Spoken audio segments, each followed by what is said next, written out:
महाराष्ट्र सरकार ने सदन में एक बड़ा ऐलान किया है। सरकार मुंबई में समंदर किनारे मौजूद भायंदर वाली पीर बालिशाह दरगाह को तोड़ने जा रही है। इस दरगाह को लेकर अदालत में भी केस चल रहा है। पुलिस पहले ही बता चुकी है कि दरगाह से मुंबई की सुरक्षा को बड़ा खतरा है। दरगाह की आड़ लेकर आतंकी मुंबई में एंट्री ले सकते हैं। दरगाह अतिक्रमण और नशेड़ियों का भी अड्डा बन चुकी है। लिहाजा देवा भाऊ की सरकार ने दरगाह के द एंड की तारीख भी फिक्स कर दी है, 20 मई 2025।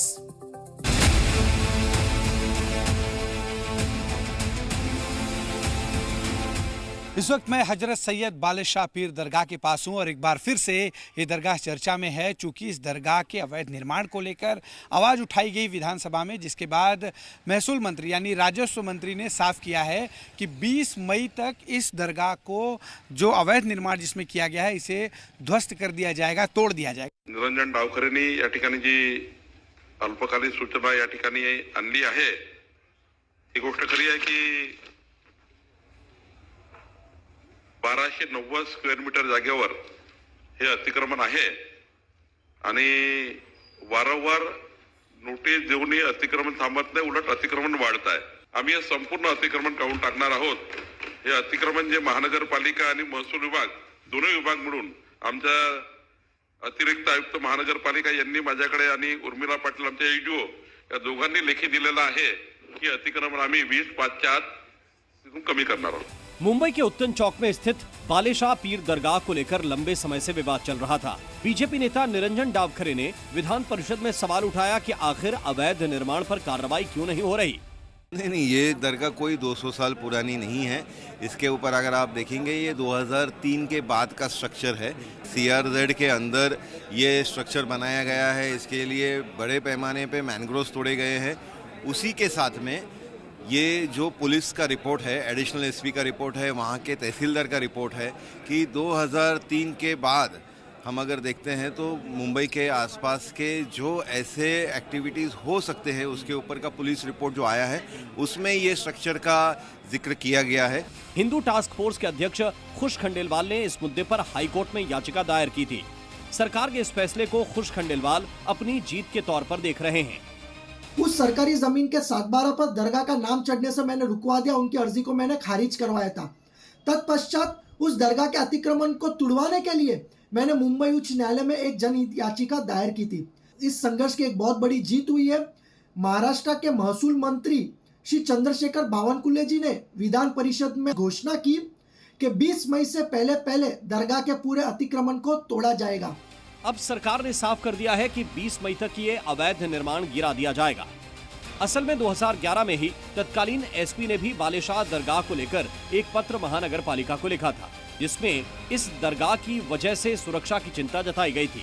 1993 और 2008 में समंदर के रास्ते आए आतंकी और आतंकी साजो सामान का जिक्र करते हुए बताया गया था कि कैसे इस दरगाह के पीछे मौजूद समंदर के किनारे का आतंकी इस्तेमाल कर किसी बड़ी घटना को अंजाम दे सकते हैं। समुद्री रास्ते के ज़रिए इन मैंग्रोव्स के जंगलों से होते हुए यहाँ पर जो दरगाह है, यहाँ पर आकर जो आतंकी हैं इसका फ़ायदा ले सकते हैं, शरण ले सकते हैं और किसी भी प्रकार की जो है हिंदुस्तान विरोधी गतिविधि में शामिल हो सकते हैं।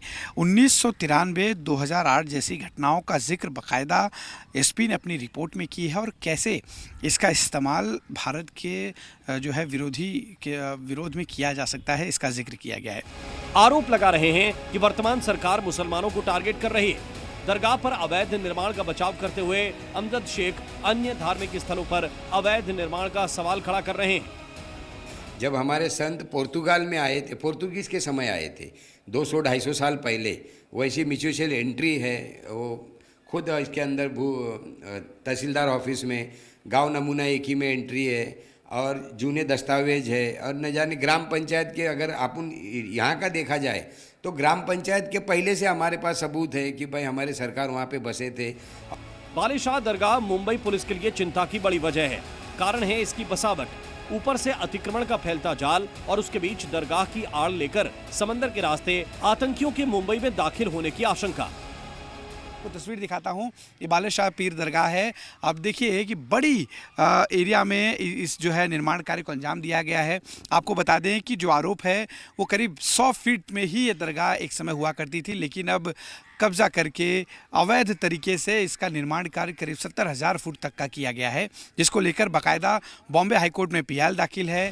बहरहाल देवेंद्र फडणवीस की सरकार ने ये तो साफ कर दिया है कि ये अवैध दरगाह हटेगी और इसके लिए करीब 2 महीने बाद 20 मई की समय सीमा भी तय कर दी गई है। अब देखना ये होगा कि प्रशासन इस आदेश का पालन कब तक करता है, क्योंकि मुस्लिम मोहल्लों में दरगाह को लेकर चर्चा बहुत तेज है। 2011 की रिपोर्ट आई और 14 साल बीत गए, लेकिन अभी तक कोई कार्रवाई नहीं हुई है। देखना होगा कि जिस तरह से राजस्व मंत्री चंद्रशेखर बावनकुले ने आश्वासन दिया है कि इस दरगाह को जिस तरह से कलेक्टर की ज़मीन पर अवैध निर्माण किया गया है उसे 20 मई के पहले तोड़ा जाएगा। देखना होगा कि सरकार क्या कुछ कदम उठाती है। कैमरा पर्सन मंगेश के साथ अश्विन पांडे, जी मीडिया।